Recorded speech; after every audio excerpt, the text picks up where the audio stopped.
Today, we're taking a look at a classic battleship. The Montana, of course, has been in the game since the very start, and initially, the Yamato was thought to be much better. However, there were quite a few nerfs that Yamato had, and Montana really hasn't had too many. In fact, it's been buffed. You can see in the bottom left there that my heal is actually 23,000 HP. It's going to heal back, and we have 5 of those. Combined with Montana's waterline citadel and generally really nice armor, it's really difficult to kill this thing.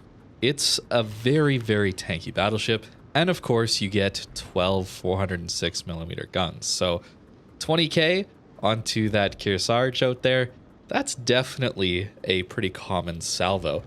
And of course Kearsarge makes a big target with its kind of tumor of a superstructure and flight deck, but the consistency of the Montana is really why it's still a ship that's worth playing these days.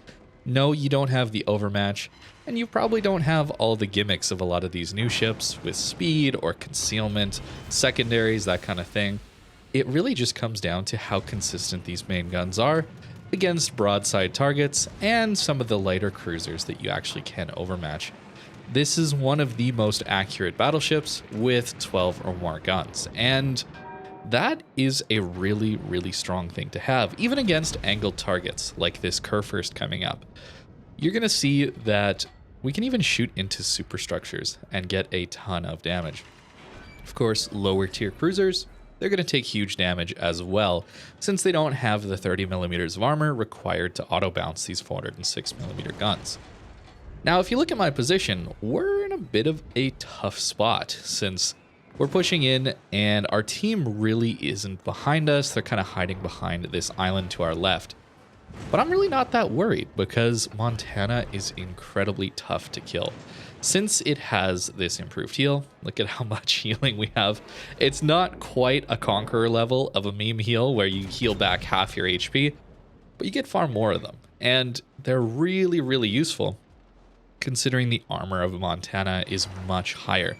I think Montana is definitely a battleship that you should get if you're looking for consistency at tier 10, or you're looking to get a decent all-around battleship for almost any situation. You're not looking to specialize, or you're just wanting to learn the battleship playstyle. I've long said North Carolina is one of the best battleships to learn how to play battleships on, and at the same time, Iowa is still pretty decent, even though you do lose out on some of the nice maneuverability of the North Carolina.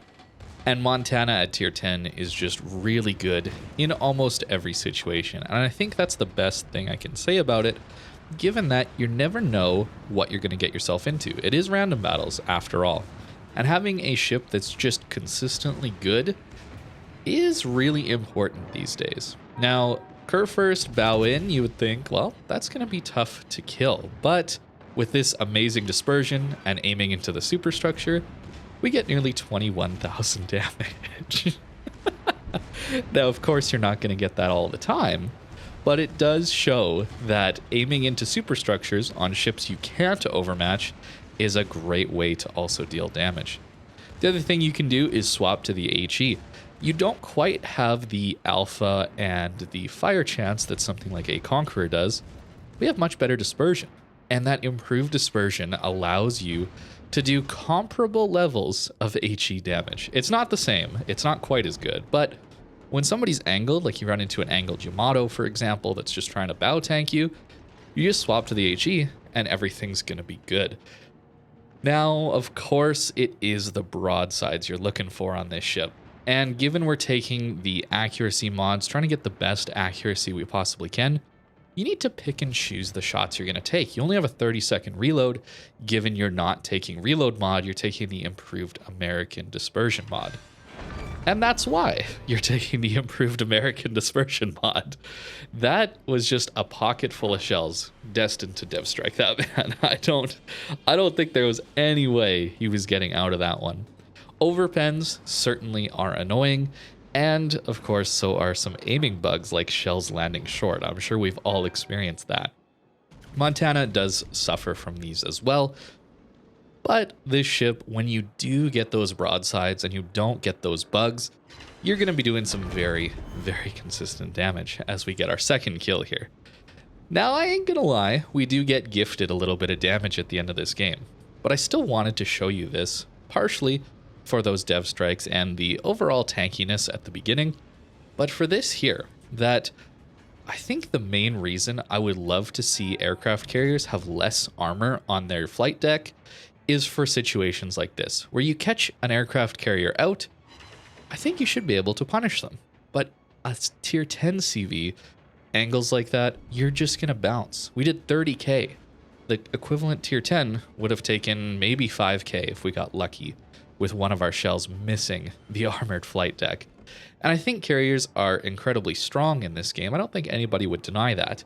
And I don't want to get into the whole discussion of how good or bad they are for the game, but given the absolute strengths of a carrier and how they're able to impact the game, I think that when you do catch one out of position, you should be able to punish it like this. And that's what I'd love to see on the tier 10 carriers. Nakhimov, of course, is a decent example of this when they're broadside, having a massive citadel. But I think just being able to overmatch like this would be a huge, huge bonus to surface ships. The CVs would still be just as strong, in my opinion, based on decent positioning. However, when you do catch them out, you'd actually be able to kill them in a reasonable amount of time. But I doubt that's ever going to change. That's just some wishful dreaming that I have. But as far as the Montana is concerned, I really like this ship. There's a reason we ran it in Kings of the Sea all the time. It's just so consistent. And if you get a couple of them crossfiring the same target across the map, well, there's not a lot that can hold up to Montana crossfires, that's for sure. Here we end up top of the team and have a decent result. Of course, there are better games out there, but I really just had a lot of fun and wanted to talk about the consistency of Montana. As I'm sure many of you know at this point, if you've been watching my videos, you'll know that I find inconsistency to be very frustrating. And that's why Montana is so great when compared to other battleships. You get some consistency out of it. Ignoring the bugs and potential issues with the game itself, having this 11% dispersion module is so nice on 12 guns specifically. Yes, Ohio and Georgia have some pretty incredible dispersion on their own, but less shells means it doesn't feel quite as consistent, even though you get better reloads and higher alpha damage out of them. I just love the 12-gun battleship layout of the Montana. You can see we're using concealment as well as damage control system mod 2. I'm messing around with secondaries since there is no aiming systems on the Montana and any of the high tier American battleships. So you could run artillery plotting room. That's something that we definitely ran in Kings of the Sea to get those cross shots way across the map. You get 32.9 kilometers of range when you have the spotter aircraft up.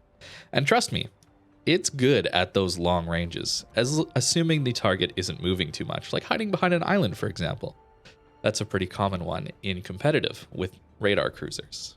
Damage control system, and I am messing around with damage control party mod 1, since you do get yourself a 30-second damage con, where you're completely immune from fires. It's pretty fun. Onto the commander build. This is what I've got right now. I don't think this is worth it. I've been just trying to mess around, see what secondaries are like on this thing when you just don't upgrade them outside of the range. 11 kilometers range, and you're gonna get the odd hit here and there. With a 9% fire chance, maybe you get some extra fires. But on that last game, we really didn't get too many secondary hits, so it's probably not worth it compared to basics of survivability, for example. Otherwise, it's the standard battleship commander for a standard battleship. That's what Montana is. It's pretty vanilla, but it's just so consistent, and you don't rely on those gimmicks. You just rely on having a good ship. Anyways, let me know what you think of Montana in the comments below. And thank you very much for watching. I'll see you next time.